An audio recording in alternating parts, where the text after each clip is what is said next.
Tonight what I want to say a couple things about two things I think we all like, Austrian economics, and then the second one's not really a thing, it's Ron Paul, because I'm so excited about the prospects for the future, even though at the same time I'm terrified about what they're going to do to us. It's a bizarre situation, right? We have this sense of excitement and yet this sense of dread.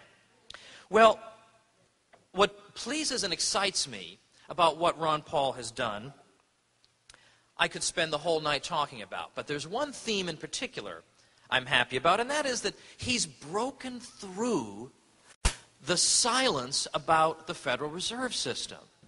Because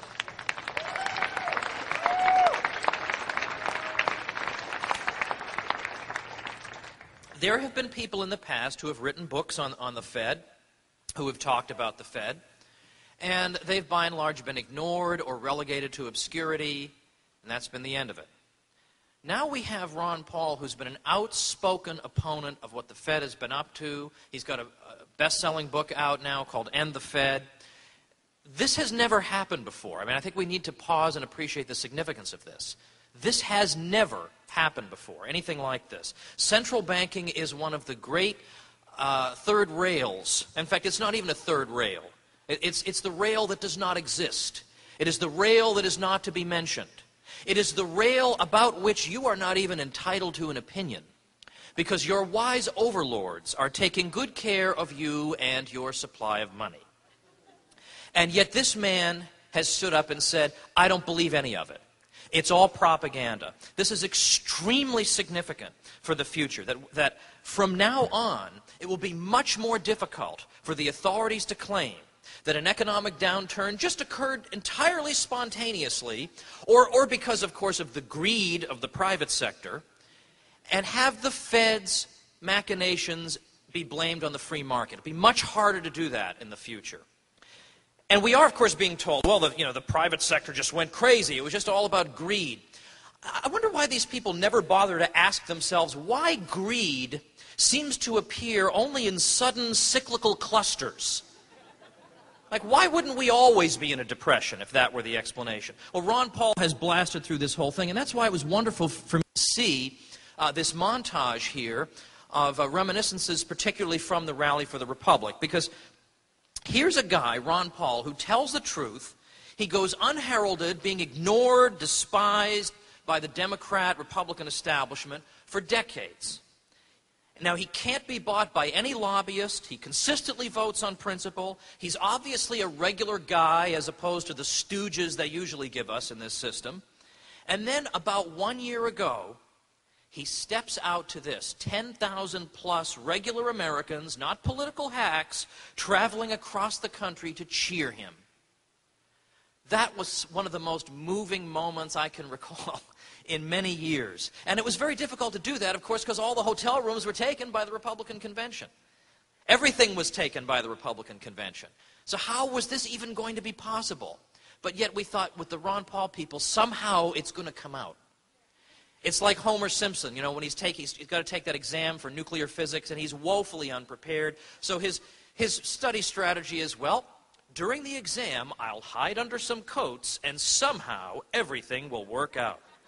Well, it seems to be that way with the Ron Paul people. The impossible seems to happen routinely. Like we're not even going to be able to notice impossible things anymore. It'll be indistinguishable. Well, in fact, by the way, let me also point out, Obama gave this speech. The president gave this speech last week on financial reform. Now, I think we all know we're living in a society straight out of an Orwell novel, right? It's like a combination between an Orwell novel and a Kafka novel, right? Like you wake up in your bed and you're a giant bug, and then they throw you in jail. Well, Obama gives this speech about financial reform and the problems of the economy. Not one word about the Federal Reserve, except, of course, as a wonderful source of stability for the economy. Not one word about anything the Fed might have done. Oh, no, citizen, no. Once again, we are your wise overlords with PhDs from Ivy League institutions. We know how to run these things. It's not our fault. Now, it's true, I have a PhD from an Ivy League institution, but let's exempt me from this if you wouldn't mind, all right? So Then we have the interview by 60 Minutes that I love with Ben Bernanke. Wonderful.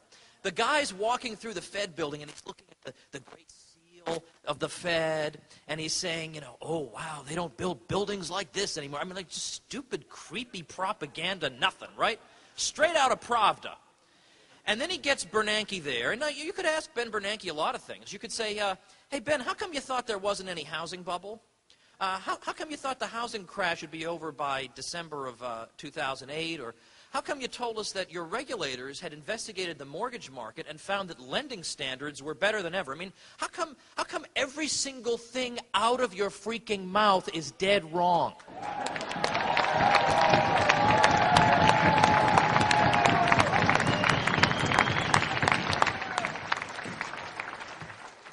Well, I'm sorry to disappoint, ladies and gentlemen. If you lived in a free society with a non-comatose, non-sinister media, you might get questions like that. Instead, all our journalists are graduates of the Pravda School of Journalism, and it's their job not to really expose anything, or certainly to make our overlords look unintelligent or as if they don't know what they're doing. No, heavens no. No, it's their job to flatter them, to make them appear indispensable to us. So the questions were things like, Chairman Bernanke, something very Chairman Mao about the whole chairman thing. Chairman Bernanke, the question was, what worries you? What keeps you up at night? I mean, again, what a bootlicking, pathetic... What are you worried about, oh wise one? Oh, I'm sorry, I left my incense out in the car. I'll go out and get it so I can wave it in front of you. That's our media. This is our media that we're supposed to trust these people.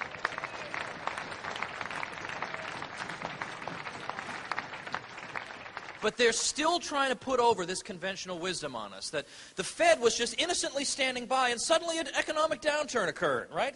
They were just standing there, right? And that's the same line we get all the time when, for example, there's some terrorist attack. Well, the U.S. government was just innocently standing there and somehow a bad guy came along and whatever. Now, of course, we don't justify these things, but for heaven's sake, if you have an education above that of second grade, you would ask the fundamental question, why are they doing this to us? But that's a matter for a few minutes from now. Thanks to Dr. Paul, I was able to write this book, Meltdown, get it on the New York Times bestseller list, criticize the Federal Reserve, touch the invisible rail of American politics, and actually do well. I mean, this would be invited on shows, and people want to talk to me, and private firms are inviting me to come talk about this stuff. Ron Paul blazed the trail for this, because, I've been talking about this for kind of a while, and, you kind of hear crickets out there right after you're done, right? But yet he energized people. He made this possible, and I am very, very much indebted to him. But of course, without the Fed, there would have been no bubble, and therefore, no bust. This is what the Austrian School of Economics teaches. But now, secondly, a second factor that I think is very significant about Ron Paul's message is that he also talked about the burdens on the economy of the military sector. This is the part of the economy we're supposed to pretend doesn't exist. You won't hear talked about except in reverential tones on right-wing radio. But I don't see why a conservative, even a conservative, should be unconcerned about or just in a knee-jerk way supportive of the military sector.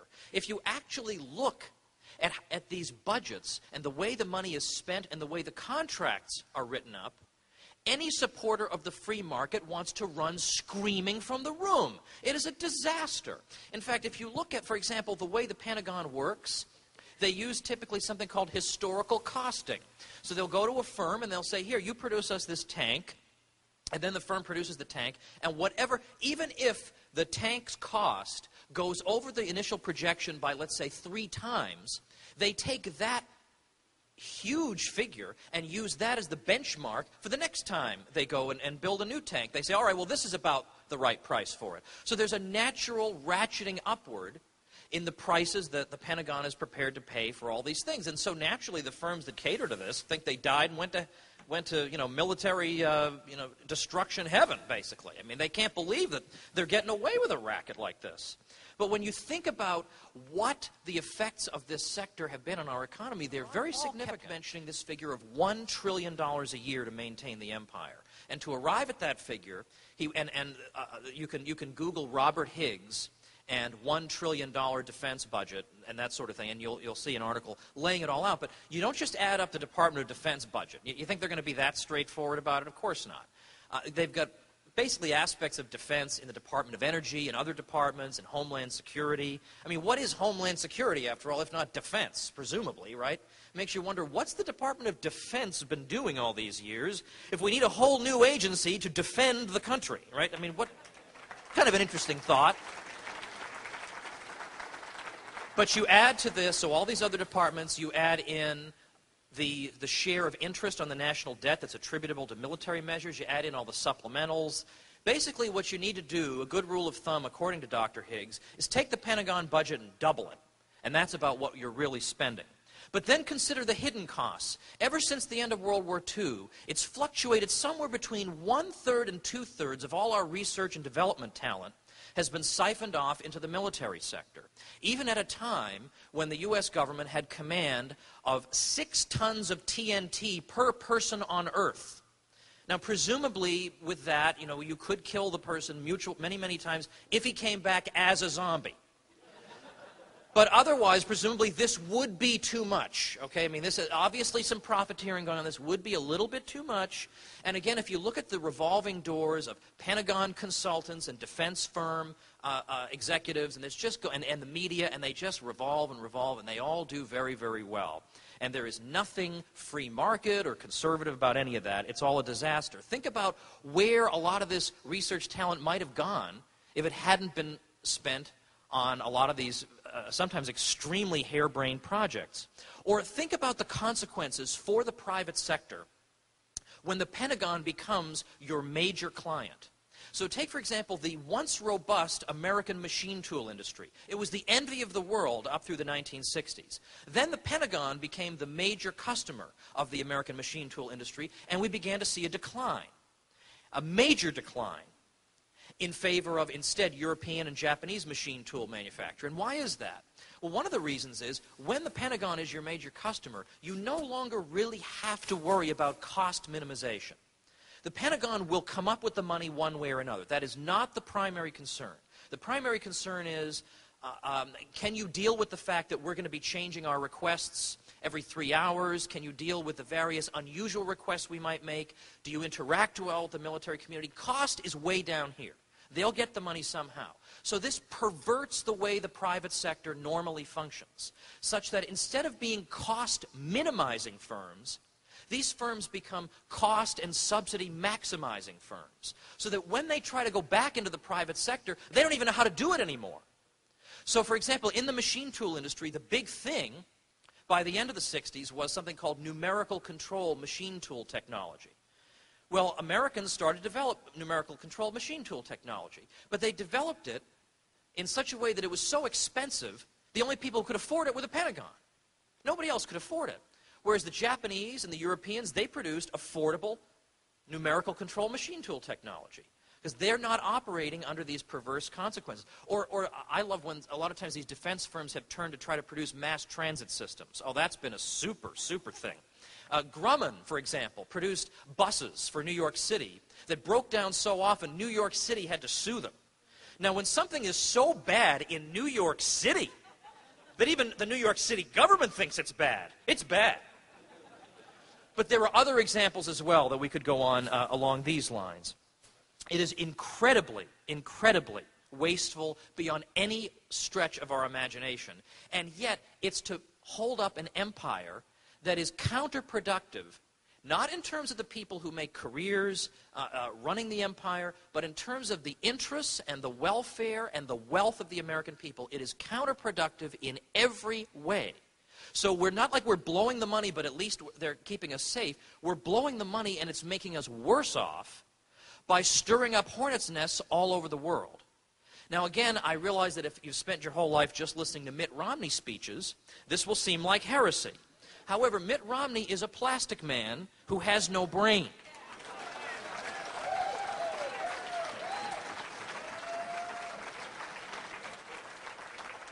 What somebody like bin Laden wants to do is precisely to lure the United States deep into the Middle East so as to drain it as they tried to do with the Soviet Union. It wound up successful.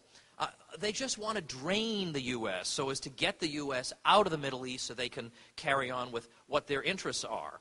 But that is the plan. That is the plan. And, of course, the alleged patriots in our country are falling right into that plan. Oh, yeah, well, we'll fight them here and we'll fight them there. And meanwhile, the wars go on and on and on. They drain the country, and bin Laden says, well, this is pretty much what helps recruitment over here.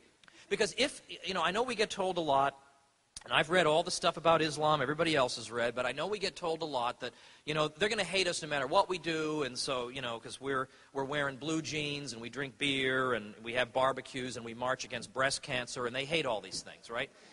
And so no matter what we do, they're just going to want to come kill us. Well, okay, the Ayatollah tried doing that in the early to mid-'80s. It tried rallying the Islamic world against the U.S. on the grounds that we had freedom of speech and women wearing short pants or being in the workplace and so on. We got to go after these people. And the response was, again, crickets. Like, you got no response to this whatsoever. When bin Laden comes along in the mid-'90s and says, all right, I'll tell you what the grievances are. I don't care about the stupid blue jeans, for goodness sake. I mean, I have a finite number of things I can expect to accomplish in the world, and getting blue jeans off people in the West is not really on the list. But what I would like to do is get infidel troops off the Arabian Peninsula.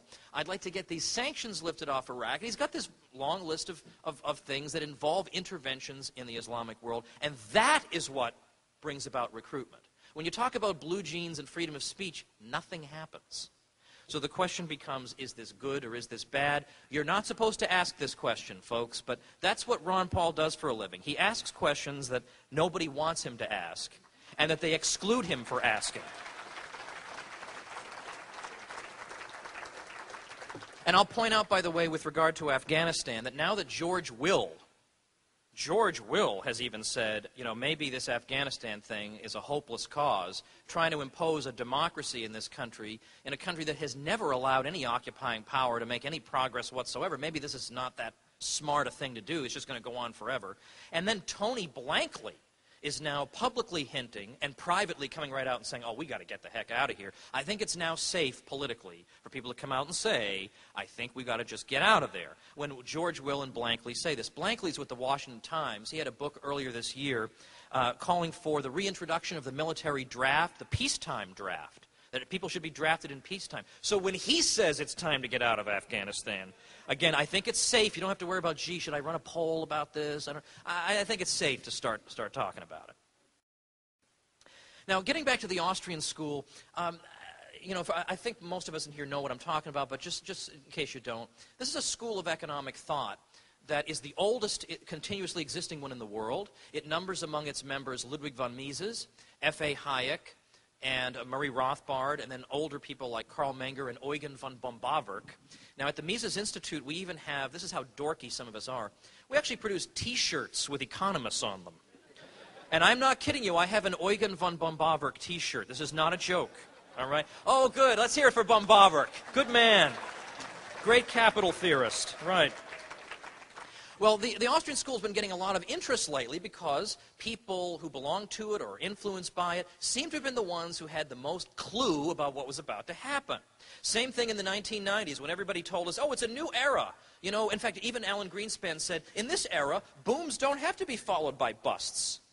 Oh, come on, Alan, even you have to know. Come on. Or in the 1920s, we had people telling us this is a new era because we've got the experts engaged in scientific management of the money supply, so we'll never have a downturn ever again. Irving Fisher, who's considered to be the godfather of modern mainstream economics, told us in September 1929, stocks have reached a permanently high plateau. It was Hayek and Mises who said in 1928 and 1929, no, a crash is coming. You cannot legislate or inflate away the business cycle. You can, in fact, inflate the business cycle into existence, and that's, in fact, what happened. Well, it's the Austrians who are the odd ducks who are predicting these things, and once in a while, people listen and say, wait a minute, I wonder why they predicted this. Now, every time they predict something, it's inevitably followed by the media saying, well, no one could have seen this coming. And, it's like we're all standing here, right? It's not like we do exist, right? Like we're on this planet. We do have a paper trail of writing. But that's part of living in an Orwellian society. The people who say things different from what the regime wants you to think don't exist at all. No one could have predicted this, citizen. And you say, but wait a minute, there was Peter Schiff, for example, there was Ron Paul. Citizen, no one could have predicted this. So this is why there's a lot of interest in the Austrian school. But because of that, there are also increasing attacks on the school by people who, shall we say, have not been staying up late at night reading Bombawerk. And one of them, I'm convinced that it's just part of the divine providential plan for my sanctification, that Matthew Iglesias was put on this earth. And he's a progressive so-called blogger. Now, normally I don't care what these bloggers say. In fact, not only normally, I never care what these bloggers say. But Iglesias, though, the problem is people always forward me his blogs. So anybody in this room, don't do this, okay? Somebody did this to me a couple weeks ago, and I was out of town and I couldn't respond. And it ate away at me for 2 days that there could be someone this ignorant on this planet, and I don't have time to answer him. So Iglesias, for example, again, he's like some 20-something-year-old kid with a psychology degree from Harvard. But because it's from Harvard, he has this Harvard disease that, whereby he thinks, because I went to Harvard, I pretty much know about everything. So I can comment on everything that I've never read a single book about and whatever. And he's not funny, he's not clever, he's got nothing of value to say that I can see. So the standards for left-wing intellectuals are extremely low, but perhaps marginally higher than for right-wing intellectuals, I'm sorry to say. But all the same, Matthew Iglesias, he attacked me a few weeks ago on the grounds that, my book is doing well because I'm pushing a fringe doctrine that tells the right wing exactly what it wants to hear. Yeah, because Newt Gingrich, he's always saying, let's abolish the Fed, right? I mean, we just can't shut this guy up about the subject, right? Keeps on bringing it up. Fed this, Fed that, all right? So in any case, all right, so a big deal, all right, I'm happy to be attacked because it gets some attention, that's fine. But now Iglesias, I'm not going to blame him for the comments on his blog. I'm not going to blame him for this. It's not his fault. But, these are the types of people who are attracted to his blog. So it does tell us a little something. So here's Iglesias now. He's got this post, and people are commenting on it. And one person says, and he's sort of speaking in regular American political discourse. He says, this is a commentator who's critical of Iglesias, and he says, liberals really do see every dollar in the U.S. economy as belonging to the U.S. government first. I thought, well, okay, for a traditional conservative, that's a pretty good comment. And here's what one of the commenters replies. Yes, Brad, I, for one, do. So I do see every dollar in the economy as first belonging to the U.S. government. Because who prints the dollar in the first place? Who issues it? And whose collective will imbues the dollar with its value? It's our collective will. So, you see what I'm talking about? And these people, see, it's one thing if somebody is a person of goodwill who is searching for the truth and stumbling. Everybody has been there at some point. All of us, we're all learning. But this is not a person of goodwill. This is a sinister person, right? So I don't mind ridiculing somebody like this. And so it reminds me of what Murray Rothbard said. He said, it is no crime to be ignorant of economics, which is, after all, a specialized discipline and one that most people consider to be a dismal science. But it is totally irresponsible to have a loud and vociferous opinion on economic subjects while remaining in this state of ignorance. So that's Rothbard, one of the great Austrian economists. Now, I'm also reading among the Iglesias comments that, oh, yeah, I've heard all about this Austrian school. Ho, ho, ho. Yeah, you can pretty much sum it all up on the back of a matchbook. Ho, ho, ho. How? I mean, I think it really drives me crazy, specifically that these people, they think they're smart and clever and everybody else is dumb, when in fact, everything they're saying is 1,000% wrong and they are dumber than a stick. That's what bothers me the most about it. Because they're too ignorant even to know that the mainstream of the history of economic thought teaches that the Austrian school made important contributions to the discipline. Now, then they go on to say that, now we've absorbed those contributions, we don't need the Austrian school anymore. Now, they're wrong about that, but that's very different from saying the Austrian school is totally stupid and unsophisticated and nobody needs it. That's not even what the mainstream of the profession teaches. But these wise guys on these left-wing blogs feel like, oh, Austrian economics, that says government is bad, therefore I must hate it, blah, blah, blah. I mean, that's the level we're dealing with here. And so they give us replies like this. And again, just critical of the Austrian school without knowing the first thing about it. So my sort of reply, if it was even worth making one, would be, what is it the Austrians are trying to do? They're trying to understand the real world. Oh, no, we can't have that. We need to understand mathematical models instead. We can't have the real world, but that's what the Austrians are trying to do. They're trying to understand, for example, the phenomenon of prices. They're trying to explain the real prices that we encounter in the economy. What they are not interested in are prices in some model of what the economy would look like on Mars, or what the economy would look like in long-run equilibrium, which can never occur. We actually are kind of interested in, real prices, right? So apparently we're not supposed to be. I'm like, what's wrong with that? Like, I would like these people on the Iglesias blog to explain to me what's wrong with that. Why is it better? For example, my friend Tom DiLorenzo was at a job interview for an economics professor. And this economics would-be professor shows up and gives as his interview lecture, he gives this whole model of the hamburger industry. And Professor Gordon Tullock, a distinguished economist, speaks up and says, well, sir, your model looks absolutely nothing like the hamburger industry. And his answer was, I don't care about the hamburger industry, I care about my model.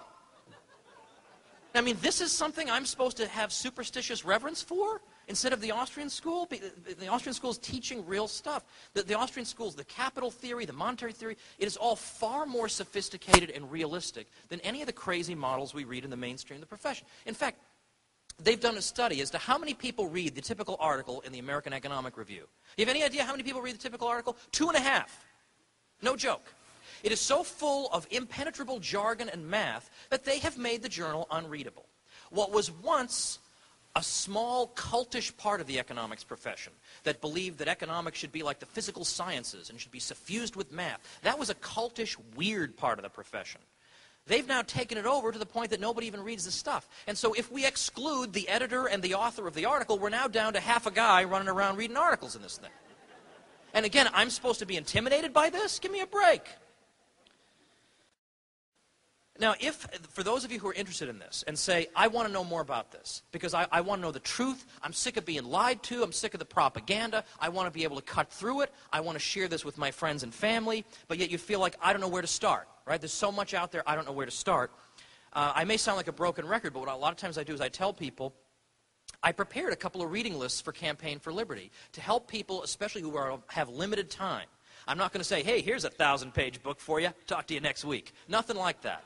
Instead, I've got it from beginner to intermediate down to advanced, and I've got a lot of stuff that it's all free online, and I've got a lot of stuff that's MP3 you can listen to in your car, all this stuff that can help take you from beginner to intermediate to expert in an entire program of self-education as far as you are interested in going.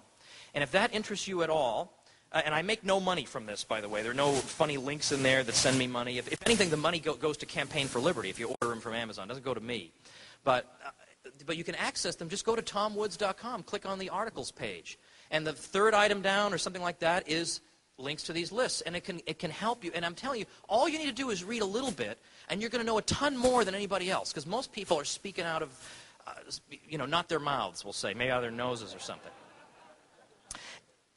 Now, F.A. Hayek, who won the Nobel Prize in 1974, summoned us to make the free society an intellectually exciting project once again. He said, we must make the building of a free society once more an intellectual adventure, a deed of courage. What we lack is a program which seems neither a mere defense of things as they are, nor a diluted kind of socialism, but a truly liberal, and he means European liberal, so libertarian, radicalism, which does not spare the susceptibilities of the mighty, which is not too severely practical, and which does not confine itself to what appears today as politically possible. We need intellectual leaders who are willing to work for an ideal, however small may be the prospects of its early realization. They must be men who are willing to stick to principles and to fight for their full realization, however remote. And he says, those who have concerned themselves exclusively with what seemed practicable in the existing state of opinion have constantly found that even this had rapidly become politically impossible as the result of changes in a public opinion which they have done nothing to guide. Unless we can make the philosophic foundations of a free society once more a living intellectual issue, and its implementation a task which challenges the ingenuity and imagination of our liveliest minds. But if we can regain that belief in the power of ideas, which was the mark of liberalism at its best, the battle is not lost. Well, ladies and gentlemen, it's been said that if they can get you asking the wrong questions, they don't have to worry about your answers. And the types of questions they've got us asking are dead wrong. Should we bomb that third world country, or should we just starve them to death? Should we take half your income this way, or should we take it that way? Or, this is the new one now, should U.S. monetary policy be dictated by Ben Bernanke or Nancy Pelosi? Like, those are our alternatives, right? This is what's so creepy about this regime. The way it frames the issues is systematically to exclude sensible alternatives altogether. And it's Ron Paul who has vigorously inserted them back. But they're still trying. I saw on a cable news channel the other day, they had a headline running at the bottom of the screen, another one of these phony questions. Is Van Jones the right man for Green Czar? Well, you see the way they frame that question. Well, you don't even know what to say, yes or no to that, right? There shouldn't be a green czar, but look at the way they frame it. Or Yahoo had a great article, can regulators save us from ourselves? Because that's the real problem, right? I mean, I go to bed sometimes thinking, oh, I have no idea what I'm going to do to myself tomorrow. But it's Ron Paul who breaks through, and I'm going to leave you with this. Earlier this year, an Italian translation of Ron Paul's book, The Revolution, a Manifesto, was released. But what's interesting is what they titled the Italian translation. They called it, in Italian, of course, The Third America. And what they meant by that, of course, is that Ron Paul is giving us a choice that's different from the phony choices. He's saying there's a third way to live. You don't have to live like the socialists or the fascists. There's a third way to live. You don't have to be Hillary Clinton or John McCain. There's a third way. You don't have to bomb or starve. There's a third way. You don't have to use fiscal stimulus or monetary stimulus. There is a third way. This, ladies and gentlemen, is our moment. This is our chance to influence public opinion. So we need to educate ourselves, to prepare ourselves to do that. Because it is the third America for which we fight.